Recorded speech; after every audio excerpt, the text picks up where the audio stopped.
If you hear a strange, rhythmic sound in the silence of a Japanese rice field, a sound that resembles a distorted, mechanical laugh, and if, when searching for the source of that sound, you see a woman, but not an ordinary woman, an impossibly tall woman, nearly 8 feet in height, dressed in white, with her face hidden by a hat, you have 24 hours to live, and there is nothing that can save you. Japan is a land of ancient spirits. Yorei, vengeful ghosts trapped in this world by powerful emotion. Yokai, supernatural creatures ranging from the bizarre to the terrifying. But the story I'm going to tell you today is not a legend from centuries ago. It's a modern nightmare born in the darkest corners of the Japanese internet in 2008. Yet it speaks to a fear as old as humanity itself, the fear of the predator that hides in plain sight. This is the story of Hachishakusama, the 8-feet-tall woman, an entity whose legend spread so quickly and so convincingly that many believe she is real. And what's most frightening is that there are reports from people who claim to have encountered her. And all the stories end the same way, with the disappearance of a child. Prepare yourself, because after hearing this story, you will never look at a tall woman the same way again. Our story begins with a boy. Let's call him Kenji. He was 17 years old and, like many young people from Tokyo, spent his summer vacation at his grandparents' house in a small, sleepy, rural village. It was a place where nothing happened. Time passed slowly, marked by the buzzing of cicadas and the swaying of rice fields. On a hot, humid afternoon, Kenji was in the backyard, throwing a ball against the wall of the old wooden house.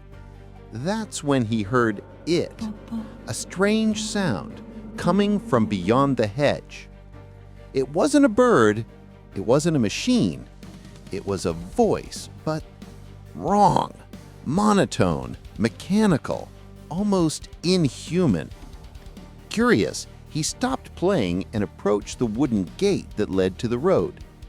And that's when he saw her. Standing on the other side of the road, next to a telephone pole, was a woman. But something was terribly wrong. She was tall, impossibly tall. Her head rose above the top of the pole. Kenji estimated she must be at least 8 feet tall, 8 feet in height. She wore a simple, slightly dirty white summer dress and a wide-brimmed straw hat that cast a deep shadow over her face, completely hiding her features. She stood still, motionless, with her hands on her hips. And the sound came from her. But her lips, in the darkness beneath the hat, didn't move. Kenji felt a chill run down his spine, despite the 86-degree heat. It wasn't just fear. It was a primal terror, a sensation that he was prey and had just been spotted by a predator. Every instinct in his body screamed at him to run, hide, disappear. But he was frozen, hypnotized by that bizarre figure. Then she moved. Not walking, she glided, as if her feet didn't touch the ground, and she was coming toward the gate, slowly, deliberately. The sound grew louder, closer. Kenji's heart pounded wildly. He wanted to scream, but his voice wouldn't come. That's when the house door creaked open. His grandfather appeared on the porch. He looked at Kenji, then at the road. His face, normally tanned and smiling, turned white as a ghost. The cigarette fell from his lips. Without saying a word, he ran, grabbed Kenji's arm with a strength the boy didn't know he possessed, and dragged him inside the house, slamming and locking the heavy door. He ran through the house, closing all the windows and curtains, plunging the house into dimness. "Did you see her?" his grandfather asked, his voice trembling, breathless. "Yes," Kenji stammered. What was that?" His grandfather looked into his eyes, and Kenji saw genuine fear, a fear he had never seen in his grandfather before. And he whispered a name that would change Kenji's life forever. "Hachishakusama, the 8-feet-tall woman. She came for you." In the dimness of the living room, Kenji's grandmother lit incense and placed small piles of salt in each corner of the room. The grandfather sat down, his hands trembling as he lit another cigarette. "Listen carefully, Kenji," he said. "Your life depends on this." He explained that Hachishakusama was not an ordinary yokai. She was an entity, a malevolent spirit that had haunted that region for generations. Legend said she was sealed long ago, at the end of the Meiji era, by 4 Buddhist monks. They trapped her in an abandoned shrine in the forest, using the power of 4 Jizo statues, the protective deities of children, positioned at the 4 cardinal points around the shrine to create a spiritual barrier. But the barrier wasn't perfect. Over time, it weakened, and every few decades, Hachishakusama managed to escape. When that happened, she wandered the region searching for her next victim. She always chose children or teenagers. No one knows why. Some say she feeds on their life energy. Others that she takes them to another dimension. The rules for survival, the grandfather explained, were ancient and brutal. Rule number 1, once Hachishakusama chooses you, you are marked. She will hunt you, and she has 24 hours to capture you. Rule number 2, you must lock yourself in a completely sealed room. No door or window should be opened, no matter what happens. Salt must be placed in all corners to purify the space. Rule number 3, she will try to deceive you. She can imitate the voice of your loved ones, begging you to open the door. You must never respond or open.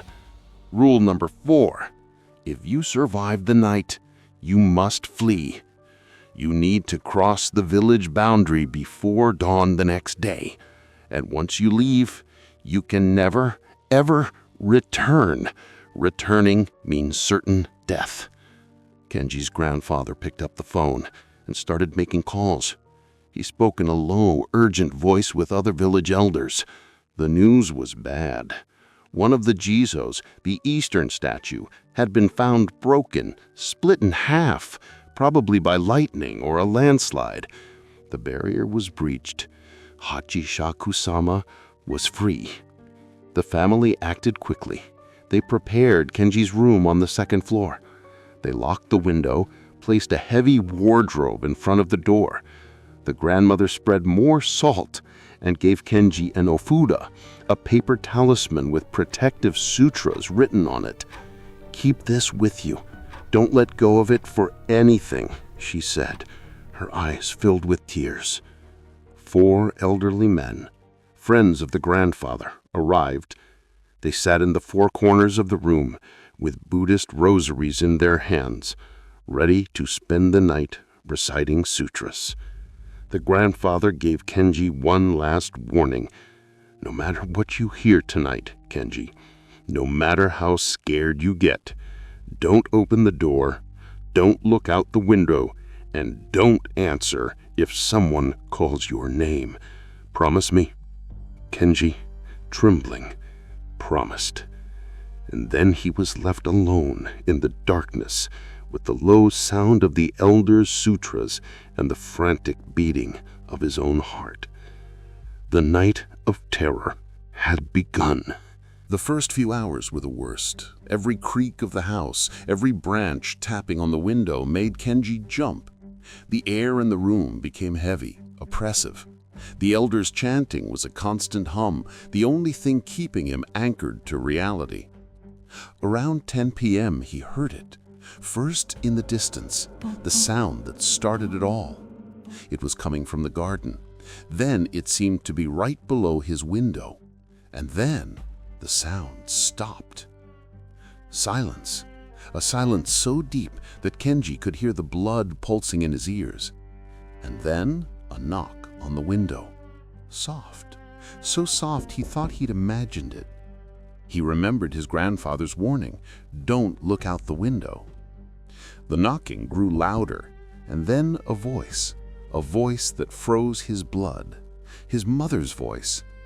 "Kenji, sweetheart, it's me. Open the window. Your grandfather is exaggerating. Everything's fine now." But his mother wasn't there. She was in Tokyo, hours away. It was her, Hachishakusama, imitating his mother. "Please, Kenji, I'm cold. Let me in." The voice was perfect. The same intonation, the same cadence. If he didn't know better, he would have believed it. He covered his ears, rocking back and forth as the elders recited the sutras louder, their voices a wall of sound against the entity outside. The knocking stopped. The voice disappeared. For almost an hour there was only silence. Kenji began to relax. Maybe she had given up. Maybe the salt and sutras had driven her away. It was a mistake. Suddenly, a different sound, a scratching, on his bedroom door. A slow, deliberate scratching, like long nails being dragged across the wood. And then, his grandfather's voice coming from the hallway. "Kenji, open the door. Quick, she got into the house. We have to get out of here." Kenji jumped. His grandfather. She was in the house. He moved toward the door, his hand reaching for the wardrobe, but one of the elders grabbed him by the shoulder hard. "No," the elder whispered. "Look." The elder pointed to the door. In the gap under the door, there was no shadow. If his grandfather were there, there should be a shadow. It was her again, playing with his mind. The scratching sound stopped and was replaced by something worse. A knock, but not on the door, on the window. Bang, bang, bang. A sound so loud the glass shook. Kenji couldn't resist. For a fraction of a second he looked, and he saw her pressed against the second-floor window glass. Her hat was slightly tilted up, and he could see her face, or what should be a face, waxy white skin, eyes that were just black empty pits, and a smile, a wide, impossible smile that stretched from ear to ear, full of teeth that were too long, too sharp. He screamed, a scream of pure terror. The moment he screamed, the window glass cracked, a spiderweb forming from the point where her face was pressed. The four elders stood up in unison, forming a circle around him, their voices joining in a powerful chorus. The crack stopped spreading. The figure outside retreated into the shadows. But the night wasn't over yet. For hours she tormented them, sounds of footsteps on the roof, whispers and voices Kenji didn't recognize, laughter that seemed to come from inside his own head. It was psychological torture designed to break his will, to make him commit a single mistake. But he resisted, and finally, when the first rays of sun began to filter through the curtains, the sounds stopped. At 5 a.m., the bedroom door opened. It was his grandfather, for real this time. His face was pale and exhausted. "It's time. We have to go, now." The plan was risky. They had a van waiting. 8 people in total. Kenji, his grandparents, and 5 other men from the village, including the elders. Kenji was placed in the middle of the vehicle, surrounded, like a precious jewel being smuggled out of a vault. "Drive and don't stop for anything," his grandfather told the driver. "Don't look back. Just drive until we cross the prefecture border." They departed. The village streets were deserted, shrouded in sinister morning fog. The silence was almost as frightening as the sounds from the night before. They were on the main road, just a few kilometers from the border, when they saw her. Standing in the middle of the road, Hachishakusama, her white dress fluttering softly in the morning breeze. She was waiting for them. "Don't stop!" one of the elders shouted. "Go through!" The driver floored him. The van accelerated 50 miles per hour, 60 miles per hour, 75 miles per hour. They were heading straight for her. She didn't move, not an inch. At the last second, the driver swerved sharply. The van's tires screeched, skidding dangerously, but they managed to pass her. For a moment, there was a collective sigh of relief, but it was premature. Kenji, unable to help himself, looked through the rear window. She was turning her head, slowly, impossibly, her neck twisting 180 degrees to continue looking at the car. And then her body turned and she began to move. It wasn't running, it was something worse. Her long legs moved in a strange, disjointed rhythm, but she glided over the asphalt at supernatural speed. She was chasing them, and she was gaining ground. "Faster!" Kenji screamed, panic taking over. The speedometer read 85 miles per hour, the maximum the van could go, but she was still getting closer. He could see her face now, the manic smile fixed, the black, empty eyes promising a horrible death. The elders were reciting sutras in a frenzy, their voices a cacophony of desperation. One of them opened a side window and started throwing handfuls of salt backward. Hachishakusama hesitated, just for a fraction of a second, as if the salt were burning her. She slowed down just a little. It was the chance they needed. Ahead, they saw the welcome sign for the neighboring prefecture, the border. It was only 100 meters away. "Go, go, go!" everyone was shouting. The van crossed the invisible line, and the moment they did, everything stopped. Kenji looked back. Hachishakusama had stopped abruptly, exactly at the borderline, as if she had hit an invisible wall. She stood there, her tall, impossible body silhouetted against the rising sun, watching them drive away.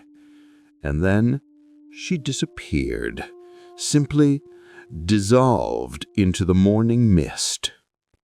Kenji survived, but his life was never the same. He never returned to that village. His grandparents moved a year later, abandoning the house on the memories.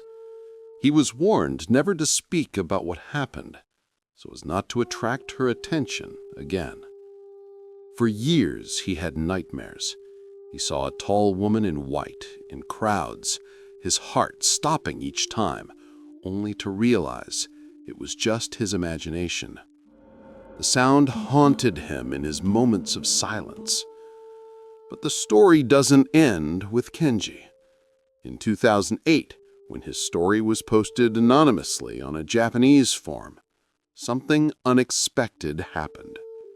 Other people started sharing their own experiences.